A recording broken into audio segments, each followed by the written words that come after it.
Au nom du Père et du Fils et du Saint-Esprit. Amen.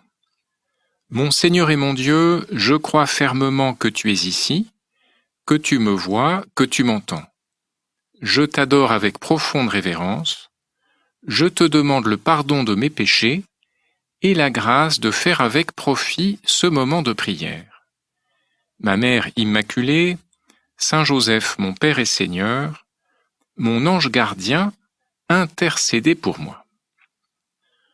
Tout le monde connaît, chez les ados, l'âge bête. Il y a aussi l'âge ingrat. Mais un peu plus tôt, les parents disent qu'il y a une période extraordinaire, quelque part entre 7 et 11 ans, l'âge métaphysique, l'âge des très grandes questions. Et c'est ainsi que récemment, une petite fille est venue me poser très sérieusement la question suivante: « Père, qui sont les gens les plus heureux ?» Derrière elle, il y avait sa maman qui semblait ravie d'avoir pu sous-traiter ce problème épineux et qui attendait la réponse avec un sourire. Parce que, effectivement, c'est la grande question, la meilleure des questions. Une question, Seigneur, que je peux te poser dans ma prière. Qui sont les gens les plus heureux? Ou bien même, Seigneur, que dois-je faire pour être très heureux, pour que je rende les autres heureux? Dans le fond, c'est la question du jeune homme riche dans l'Évangile. Maître, que dois-je faire de bon pour avoir la vie éternelle? Être très heureux, avoir la vie éternelle, pour Saint José Maria, c'est bien la même question. La joie du ciel est pour ceux qui auront su être heureux sur terre, disait-il. Alors, qui sont les gens les plus heureux? Les saints. Et justement, aujourd'hui, l'Église fête l'entrée de Saint José Maria dans la joie du ciel. Le 26 juin 1975, il y a 46 ans. Ça fait pas très longtemps. Saint José Maria, le fondateur de l'Opus Dei, est un saint de notre époque.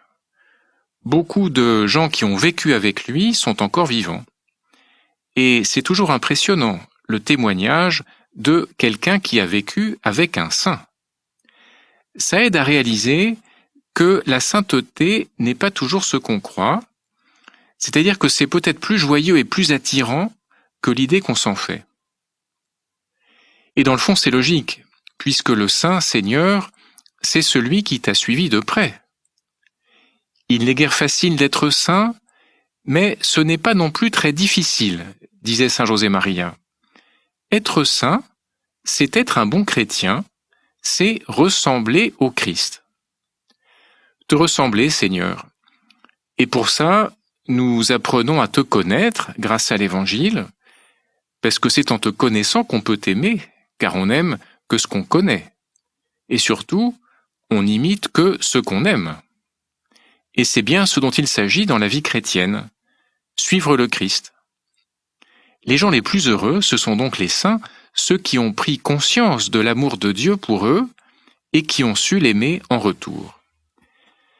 C'est sans doute pour ça que les saints sont toujours des personnes qui ont du cœur, des personnalités attachantes, des gens attentifs, des gens qui ont un cœur à l'image du cœur du Seigneur. Ceux qui ont connu Saint José Maria ont gardé un souvenir très vif de son attention aux autres. Vos préoccupations, disait-il, vos peines, vos soucis sont pour moi un appel continuel. Je voudrais, avec mon cœur de père et de mère, tout porter sur mes épaules. C'est peut-être aussi en partie pour cette raison que l'Église a choisi l'évangile de la première pêche miraculeuse pour la fête d'aujourd'hui. On y voit l'affection de Jésus, on y voit aussi que Pierre était un homme de cœur. Je rappelle le début du passage, c'est dans l'évangile de Saint Luc. Jésus vit 2 barques qui se trouvaient au bord du lac. Les pêcheurs en étaient descendus et lavaient leurs filets. Jésus monta dans une des barques qui appartenait à Simon et lui demanda de s'écarter un peu du rivage. Puis il s'assit et, de la barque, il enseignait les foules. Quand il eut fini de parler, il dit à Simon : « Avance au large et jetez vos filets pour la pêche. » Simon lui répondit, « Maître, nous avons peiné toute la nuit sans rien prendre, mais sur ta parole je vais jeter les filets. » Et l'ayant fait, ils capturèrent une telle quantité de poissons que leurs filets allaient se déchirer. Un miracle impressionnant. Mais surtout un dialogue touchant entre Jésus et Pierre. « Avance au large, jetez vos filets pour la pêche. » Jésus sait bien que Pierre est un pêcheur expérimenté, que c'est plus le moment d'aller pêcher. D'ailleurs, Pierre se permet de le lui dire, avec simplicité, « Maître, nous avons peiné toute la nuit, sans rien prendre. » Il voit mal comment les choses pourraient mieux se passer, puisque maintenant, il fait jour. Mais il a appris à faire confiance à Jésus, et il ajoute, « Sur ta parole, je vais jeter les filets. » Et c'est le miracle extraordinaire. Ils capturèrent une telle quantité de poissons que leurs filets allaient se déchirer. Bien, dans le fond, Seigneur, tout ça c'est logique. Tu as eu pitié d'eux. Tu les as compris en profondeur. Et c'est parce qu'ils se sont sentis compris et aimés qu'ils ont obéi, qu'ils ont repris leur barque, qu'ils sont repartis pêcher. C'est parce qu'ils ont senti cette affection, parce qu'ils ont été touchés par le cœur de Jésus.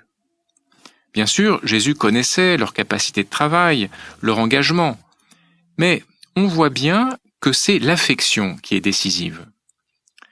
Cette affection paternelle de Dieu que tu nous révèles, Seigneur, donne des ailes à la liberté. La pêche miraculeuse est impressionnante. Dieu laisse faire, il compte sur la compétence de Pierre, sur le travail sérieux de chacun des pêcheurs. Et nous aussi, quelle que soit notre activité ordinaire, nous pouvons entendre l'invitation de Jésus, avec les mots de Saint José Maria, au large. Repousse le pessimisme qui te rend lâche et jette tes filets pour pêcher. Tout devient plus simple si nous faisons les choses avec toi, Seigneur. Et cet évangile nous aide à réaliser que c'est possible dans les activités les plus variées, dans les choses les plus ordinaires. Jean-Paul II, un autre grand saint, disait à l'occasion de la canonisation de José Maria en 2002. Il fut choisi par le Seigneur pour annoncer l'appel universel à la sainteté et pour indiquer que la vie de tous les jours, les activités ordinaires, sont un chemin de sanctification. Il serait possible de dire qu'il fut le saint de l'ordinaire. Il était convaincu que pour celui qui vit dans une optique de foi, tout offre une occasion de rencontre avec Dieu, tout devient un encouragement à la prière. Vu ainsi, la vie quotidienne révèle une grandeur insoupçonnée, la sainteté se retrouve vraiment à la portée de tous. Seigneur, est-ce que tu pourrais m'aider à en être un peu plus convaincu? Être convaincu du fait que la sainteté est à ma portée, qu'elle est possible dans cette vie qui est la mienne. Nous pouvons probablement reconnaître, cher auditeur, que ta vie comme la mienne sont, somme toute, assez ordinaires. On a peut-être aussi en mémoire l'exhortation apostolique du pape François en 2018 sur l'appel à la sainteté dans le monde actuel.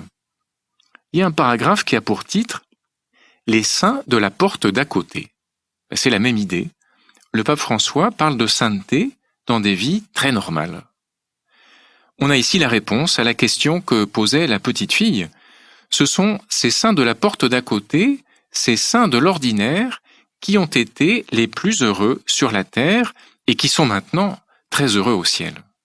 On pourrait ajouter, ce sont aussi ces saints qui ont eu les vies les plus fécondes, qui ont rendu leurs proches et leurs amis heureux en les rapprochant du Christ. Si on continue le récit de la pêche miraculeuse, on voit Pierre qui, après le miracle, se prosterne aux pieds de Jésus. « Éloigne-toi de moi, Seigneur, car je suis un homme pécheur. » Et Jésus lui répond, « Sois sans crainte, désormais, ce sont des hommes que tu prendras. » Pécheurs d'hommes. Nous aussi, nous sommes appelés, comme Pierre, à quitter le rivage, à quitter notre zone de confort pour devenir pécheurs d'hommes. Saint José Maria voyait l'apostolat des chrétiens courants comme, je cite, une grande catéchèse où, grâce au rapport personnel et à une amitié loyale et authentique, on éveille chez les autres la faim de Dieu et on les aide à découvrir de nouveaux horizons. Alors, pour conclure ces 10 minutes en ce 26 juin, nous pouvons nous tourner vers la Vierge Marie, notre Mère, qu'elle nous accompagne et nous soutienne sur notre chemin, un chemin de sainteté vers son Fils, un chemin très ordinaire, elle qui est, comme disait souvent Saint José Maria, notre espérance. Je te remercie, mon Dieu, des bonnes résolutions, des actes d'amour et des inspirations que tu m'as communiquées dans cette méditation. Je te demande de m'aider à les mettre en pratique. Ma Mère Immaculée, Saint Joseph, mon Père et Seigneur, mon ange gardien, intercédez pour moi.